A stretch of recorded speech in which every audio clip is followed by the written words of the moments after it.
signatures des différents représentants des candidats. C'est des PV qui donnent vraiment les résultats qui sortent des bureaux de vote. Et ce sont ces résultats-là qu'on relaie. On ne fait confiance à aucune source pendant ce moment-là. On fait ce qu'on appelle de l'observation directe. Nous regardons et nous relayons ces résultats. D'ailleurs, lors de la dernière présidentielle, et ça, j'ai les journalistes à faire attention avec ça, surtout ceux de l'audiovisuel.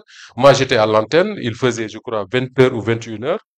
Je reçois un SMS du président directeur général du groupe Al-Fadjiri, Cheikh Nias, et qui me dit, j'ai reçu une information de la présidente de la République, ils disent qu'il y aura deuxième tour. Moi, je lui dis, c'est pas vrai. Et je ne relais pas cette information-là. Parce que tous les résultats qu'on relayait jusqu'à 20 h indiquaient une victoire du président Bassirou Diomaye Faye dès le premier tour.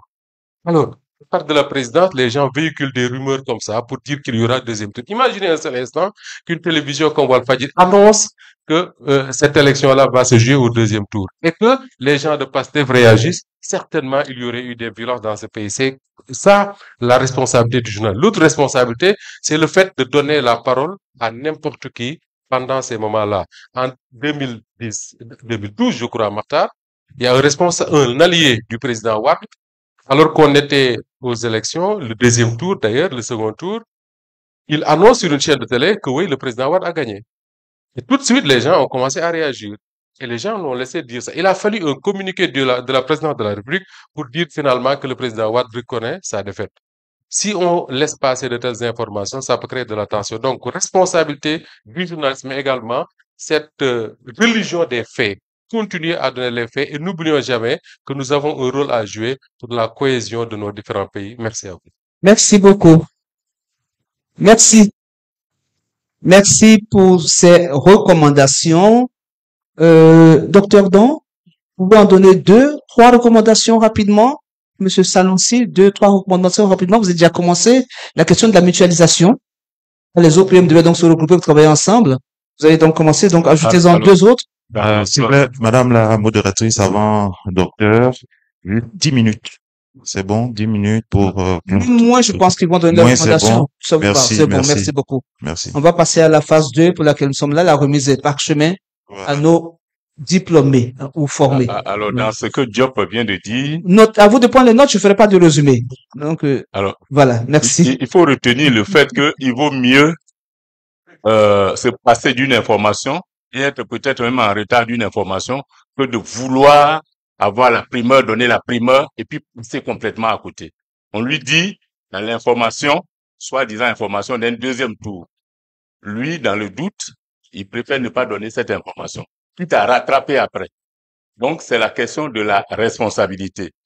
Alors, au niveau des recommandations, maintenant qu'on sait le nombre de candidats, maintenant qu'on sait la date de la campagne, du début de campagne, il faudra procéder au découpage de la Côte d'Ivoire.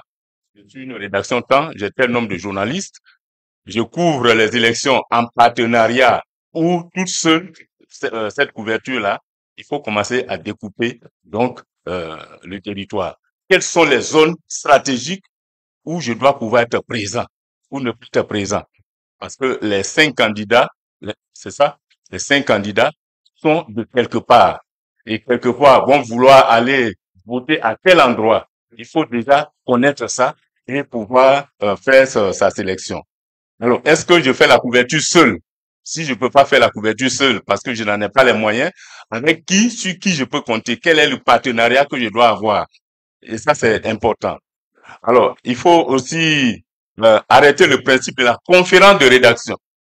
La conférence de rédaction, elle peut n'être pas physique, elle peut être en ligne avec les moyens que les technologies donnent aujourd'hui, mais il faut s'imposer une conférence de rédaction chaque jour.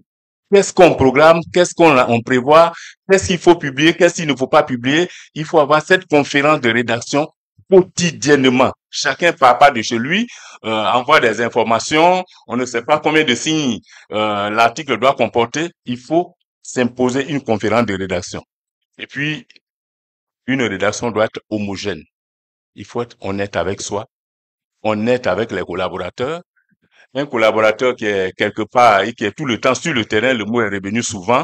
Il faut être un journaliste de terrain, il faut aller collecter l'information, etc. Vous envoyez une information, vous êtes assis à la rédaction, vous n'allez nulle part, vous n'avez pas d'autres connexions, et puis c'est vous qui retravaillez l'information, pas dans le sens de la responsabilité, mais parce que vous êtes tout sauf un membre.